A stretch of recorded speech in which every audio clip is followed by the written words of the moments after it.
जब भी ज़मीर और ज़र्फ का सौदा हो दोस्तों, जब भी ज़मीर और ज़र्फ का सौदा हो दोस्तों, कायम रहो हुसैन के इनकार की तरह। सर, ये वक्फ तरमीमी बिल भारत के गयूर मुसलमानों के ईमान पर, इबादत पर एक हमला है।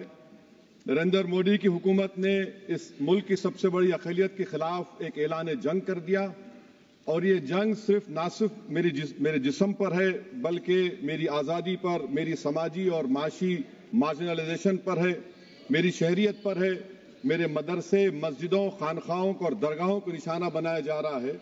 और ये हुकूमत सच्चाई को नहीं बयान कर रही है कि ये तरमीमी बिल से मुसलमानों का तहफ़्फ़ुज़, तरक्की और गुर्बत का खात्मा होगा। ये सरासर झूठ है।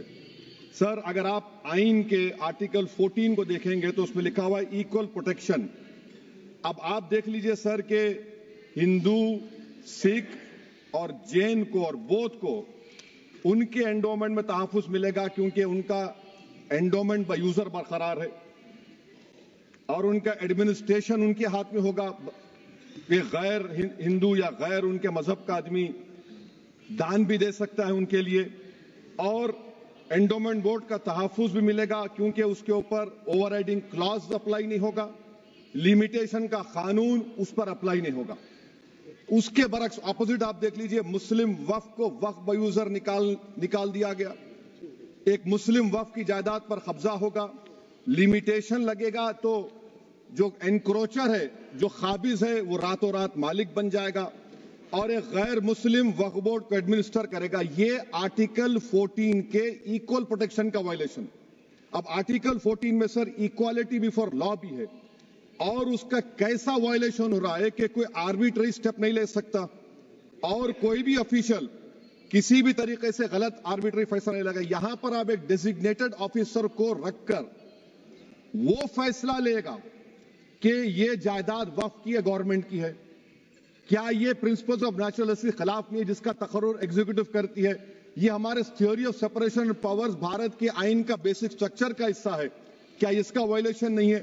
सर, आर्टिकल 25 का वायलेशन कैसे है कि आप मुसलमानों से वक्फ बाय यूजर छीन रहे हैं और फिर आप कर्ब कर रहे हैं वक्फ वाल औलाद को, मगर वहीं पर दूसरे धर्म के मानने वालों को उनके मजहब पर चलने की पूरी इजाजत है।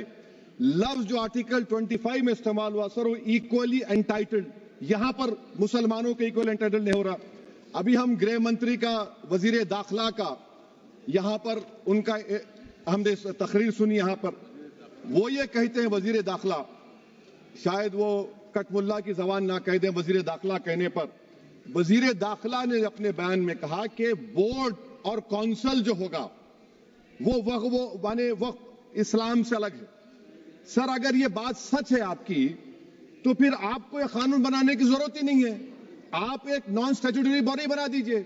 ये जो कानून बन रहा है ना सर, ये आर्टिकल 26 इसका सोर्स है और आर्टिकल 26 जब इसका सोर्स है तो आर्टिकल 26 का ABCD क्या कहता है कि रिलीजियस डिनोमिनेशन को अपने मजहब के अफेयर्स खुद चलाना, मूवेबल इमूवेबल प्रॉपर्टी को लेना और एडमिनिस्टर करना। जब हिंदू धर्म को, बौद्ध धर्म को, सिखों को यह राइट दिया गया है तो आप कैसे मुसलमानों से छीन रहे हैं? तो ये आर्टिकल 26 का ग्रेव वायलेशन है।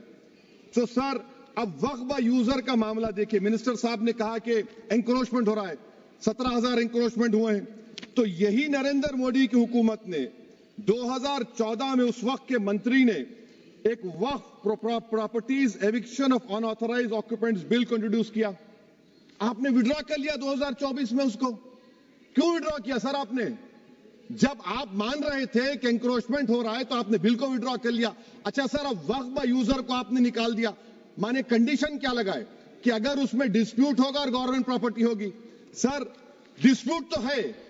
मिसाल के तौर पर मोहिबुल्लाह साहब जिस मस्जिद के इमाम है, पार्लियामेंट के सामने मस्जिद है सर, 123 प्रॉपर्टीज में मस्जिद है, डिस्प्यूट चल रहा है। कल कलेक्टर या डिस्ट्रिक्ट ऑफिसर बोलेगा कि भाई साहब ये गवर्नमेंट प्रॉपर्टी है, स्टिकर लगा दिया जाएगा, मस्जिद बंद, गवर्नमेंट प्रॉपर्टी हो गई, होगी ना सर? अब ये बताइए, आप जब से यहां पर पूरे बीजेपी रूलिंग पार्टी हमको ज्ञान दे रहे हैं कुछ नहीं होगा, कुछ नहीं होगा, मैं दलील के साथ बता रहा हूं आपको ये मस्जिद दिल्ली गवर्नमेंट बोलती हमारी है, वक्फ दिल्ली वक्फ बोलता हमारी है। तो सर वक्फ बाय यूजर, अगर मैं अपनी गवर्नमेंट के खिलाफ वक्फ बोर्ड वक्फ बाय यूजर इस्तेमाल नहीं करेगा तो क्या है सर? अच्छा, ये अमेंडमेंट जब हो जाएगा तो मुझे कहने दीजिए सर, सिर्फ प्राचीन मंदिरों की हिफाजत होगी, मस्जिदों की नहीं होगी। अब सर आप आ जाइए, अगर डिस्प्यूट मेरा एंशिएंट मॉन्यूमेंट से वक्फ का, एक मिसाल दे रहा हूं, दिल्ली में 172 वक्फ प्रॉपर्टीज एएसआई कंट्रोल में है, मैं तो हार ही गया वो, क्योंकि मेरे पास डॉक्यूमेंट नहीं है। आप कह रहे हैं कि डॉक्यूमेंट चढ़ाओ। अगर मेरा गवर्नमेंट से डिस्प्यूट चल रहा है, मैं तो क्लेम ही नहीं कर सकता, क्योंकि आप जज बनेंगे, आप ही फैसला करेंगे, और जब तक आप फैसला नहीं करते वो वक्फ की प्रॉपर्टी नहीं होगी। वो प्रोविजन डाल दिया आपने। अच्छा, अगर मेरा डिस्प्यूट एनक्रोचर से होगा सर, तो एनक्रोचर में तो आपने तो 107 को डिलीट कर दिया। आप रातों रात खाबिज को, एनक्रोचर को मालिक बना रहे हैं। सर मैं ये पूछना चाहता हूं आपके जरिए हुकूमत से, एक मुंबई में एक बहुत बड़े दौलतमंद है, खोजा बरादरी का यतीम खाना था, उन्होंने 2004 या 5 में 22 करोड़ में खरीद लिया। वो केस सुप्रीम कोर्ट में, कि आप उनको मालिक बनाना चाहती है लिमिटेशन एक्ट अप्लाई करके? हमको बताइए, हम जानना चाह रहे हैं। और सच्चर कमेटी ने सर 2007 में कहा कि दिल्ली के 123 प्रॉपर्टीज की मार्केट वैल्यू 6000 करोड़ की है। आज हम 2025 में आ गए, क्यों आप उन प्रॉपर्टीज के खिलाफ पड़े हुए? 1976 में उस वक्त के वजीर आजम इंदिरा गांधी लेटर लिखा, इसको आप दे दीजिए, मगर आप उसको मानने को तैयार नहीं है। तो सर और एक जो झूठ फैलाया जा रहा है, management empowerment efficient development. Sir this bill takes any management from the hands of Muslims, disempowers the waqf in comparison to any other stakeholder, takes away the efficiency of administration and hampers development. Waqf disempowerment in the name of efficiency, inefficiency is being created. The progress of development from pre-independence till today sought to be destroyed. Sir अभी हमारे home minister साहब ने फजल पुकाया case का जिक्र किया। Sir मैं आपसे गुजारिश करूंगा कि होम मिनिस्टर जरा अच्छे लोगों को रखकर इंफॉर्मेशन ले। फजल पुकाया का ऑबिटर क्या है? इट इज ऑबिटर, वो रेशियो डिसेंडेंटाई नहीं है जो आपने कहा है। अच्छा सर, शेड्यूल ट्राइब के बारे में कहा, क्या शेड्यूल ट्राइब में मुसलमान नहीं होते? शेड्यूल कास्ट में नहीं होता मुसलमान, शेड्यूल ट्राइब में मुसलमान होता। तो क्या आर्टिकल 25 मेरा चला गया, आर्टिकल 26 चला गया, आर्टिकल 14 चला गया, 15 चला गया, 29 चला गया? लक्षद्वीप का एक मुसलमान एमपी है, क्या उसको राइट नहीं है क्योंकि ट्राइबल है? क्या कह रहे हैं आप? इस ऐवान को क्यों गुमराह कर रहे हैं आप शेड्यूल ट्राइब के नाम पर? सर और एक चीज जो आपको बता रहा हूं सर, अब आप जब आर्टिकल 26 से मेरा सोर्स है, तो आप सेंट्रल वक्फ काउंसिल में 22 में से 11 आप नॉन मुस्लिम को बना सकते हैं। रिलीजन न्यूट्रल आपने कह दिया, और आप बनाएंगे, क्यों बनाएंगे आप? स्टेट वक्फ बोर्ड में 7 नॉन मुस्लिम होंगे और 4 मुसलमान। क्यों होंगे? क्योंकि आप लॉ में 95 में डायरेक्ट मैनेजमेंट में ले सकते हैं 5 साल के लिए।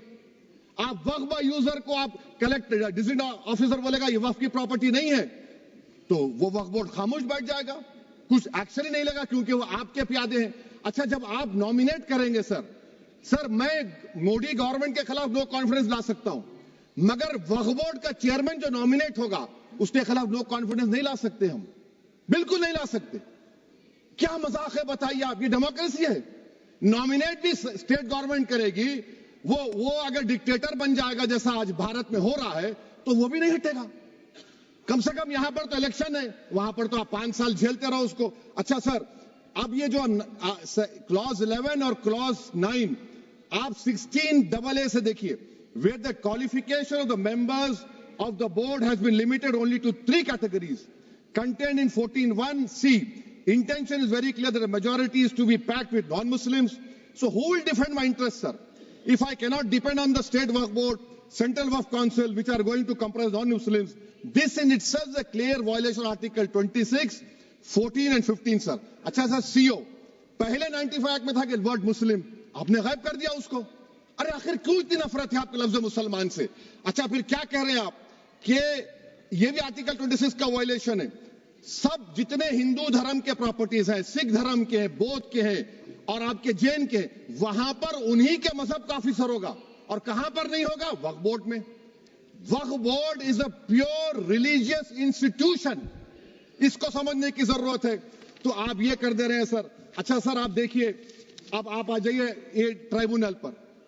मुझे समझ में नहीं आया सर कि हमारे होम मिनिस्टर वजीर दाखिला ने क्या कह दिया कि 2013 का जो कानून है वो नहीं बनता तो हम नहीं लेके आते। मैं बड़े अदब के साथ उनसे पूछना चाह रहा हूं कि क्या उस वक्त राजनाथ सिंह साहब, अडवाणी साहब, हमारी लेट सुषमा स्वराज, ये बड़े बड़े नेता यहां बैठे थे? आपने यूनानिमस उस कानून को पास करवा दिया। कीर्ति आजाद थे उस वक्त, अब यहां बैठे हैं वो टीएमसी में। तो क्या आप गलत थे या वो गलत थे? हमको बता दीजिए, आप बता दीजिए। क्योंकि अगर अडवाणी आपके लिए बहुत बड़ा नेता है, मेरे लिए नहीं हो सकते, आपके लिए आपने पद्मश्री दिया उनको। मोहतरमा सुषमा स्वराज की जबरदस्त तकारीर का मैं कायल हूं, वो बैठकर उस 2013 को यूनानिमस पास कर दिए। मुझे कंफ्यूजन है कि क्या अमित शाह, नरेंद्र मोदी बड़े हैं या अडवाणी बड़े हैं? आपके लिए आप तय कर लीजिए। अच्छा सर, आपके tribunal sir, railway Clements tribunal, NGT tribunal, income tax, वैसे 14-15 ट्राइब्यूनल है, हिंदू एंडोमेंट का ट्राइब्यूनल, सबका अपील नहीं होती, रिव्यू होता है। गृह मंत्री सरकार कह रही है कि नहीं, रोक दिए, रोक लगा। कैसे रोक लगाते हैं? रिव्यू और अपील में तो फर्क होता है ना सर। आप ही कह रहे हैं कि पूरे कोर्ट्स में बैकलॉग है और आप अपील कर रहे हैं। अच्छा सर, रिटायर्ड डिस्ट्रिक्ट जज 95 में सिटिंग डिस्ट्रिक्ट जज था, जो एडमिनिस्ट्रेटिव कंट्रोल था सीजीआई साहब, उसको निकाल दिए।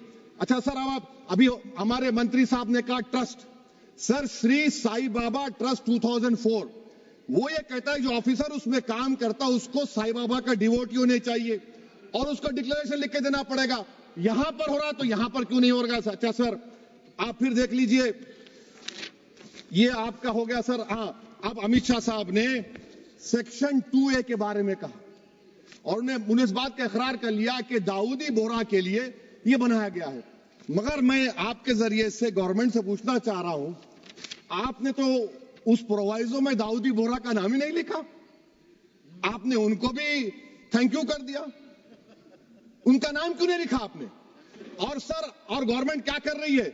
आप मुस्लिम समाज में जो बेकार किस्म के लोग हैं उनको एक रास्ता बना रहे हैं, एग्जिट दिखा रहे हैं कि तुम्हें वक्त से बचना है तो तुम्हें ट्रस्ट बना लो। ये क्या कर रहे हैं सर आप?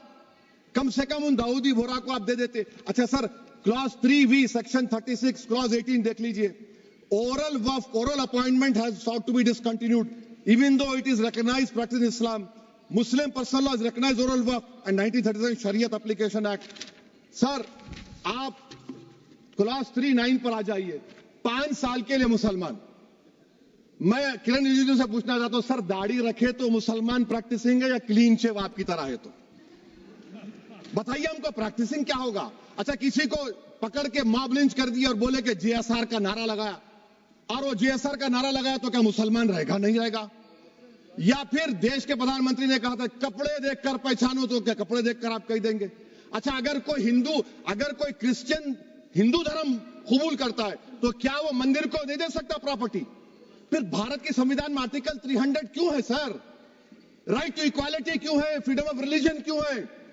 5 साल कहां से लाएंगे? अच्छा सर, और एक चीज सर, और एक चीज मैं आपको बोल के खत्म कर दूंगा सर। इस बिल में वक्फ औलाद का सर, इसमें आप देखिए clause 432, the creation of waqf aulad shall not result in denial of inherent rights to heirs including women heirs और the wakif on the right of person. Sir, ये आर्टिकल 25 का वायलेशन है, शरीयत एप्लीकेशन एक्ट 37 का वायलेशन, आर्टिकल 300A का violation है। अच्छा, हिंदू धर्म में सेल्फ एक्वायर्ड प्रॉपर्टी को एक हिंदू, अब उसके फर्ज के 2 बच्चे हैं, वो एक को अपनी पूरी दौलत दे सकता है, कोई रोक टोक नहीं है। वो कहेगा नहीं मैं घर के बच्चों को नहीं दूंगा, मोहल्ले के गरीब को दे दूंगा, वो भी कोई रोक टोक नहीं है। वहां पर आपको बच्चों की फिक्र नहीं है। जब मैं अपनी प्रॉपर्टी को अल्लाह को मालिक बनाकर दे रहा हूं, आप कह रहे बच्चों की फिक्र नहीं है। इतनी मोहब्बत आप बिल्किस बानो से दिखा देते तो आपके लिए दुआएं देती आपके लिए। तो सर, आप दूसरी बात आप देख लीजिए सर, आखिरी बात कहकर मैं अपनी बात को मुकम्मल कर रहा हूं सर। नहीं मुकम्मल कर रहा हूं। स्पीकर साहब बहुत टाइम दे दिए।